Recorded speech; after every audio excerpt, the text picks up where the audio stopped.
बातमी दीनानाथ मंगेशकर रुग्णालयातील गर्भवतीच्या मृत्यू प्रकरणातील आहे। गर्भवतीच्या या मृत्यूची घटना ही अतिशय असंवेदनशील आहे अशी प्रतिक्रिया मुख्यमंत्री देवेंद्र फडणवीस यांनी दिलेली आहे। तसंच मंगेशकर रुग्णालयातील या घटनेचा त्यांनी तीव्र निषेध केला। गरिबांना कमीत कमी पैशांमध्ये उपचार मिळायला हवेत अशी प्रतिक्रिया सुद्धा आमदार सुरेश धस यांनी सुद्धा दिली आहे। दीनानाथ मंगेशकर हॉस्पिटल हे स्वर्गीय लता दीदी आणि मंगेशकर कुटुंबियांनी खूप मेहनतीतून उभारलेलं आहे।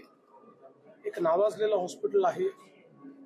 या हॉस्पिटलमध्ये अनेक प्रकारच्या शस्त्रक्रिया आणि अनेक प्रकारचे उपचार होतात।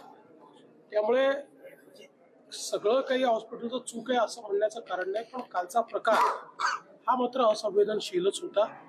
जिथे चूक आहे तिथे चूक म्हणावं लागेल, ती चूक सुधारावी लागेल। जर ते सुधारण्याचा प्रयत्न करत असतील तर मला त्याचा आनंद आहे। याच्या बाबतीमध्ये माननीय मुख्यमंत्र्यांनी काल सांगितलेलं आहे, डिक्लेअर केलेलं आहे, याच्यावर स्वतंत्र समिती नेमू। मला वाटतं पुढच्या 4-5 दिवसामध्ये ती समिती स्थापन होईल। या समितीच्या द्वारे याची चिरफाड व्हावी आणि गरीबातल्या गरीब माणसाला कमीत कमी पैशामध्ये, आणि जे मुख्यमंत्री सहायता निधीच्या कक्षाचे फोन जर घेत नसतील तर यांची एवढी मुजोरी केलीच कशी, हा प्रश्न आहे।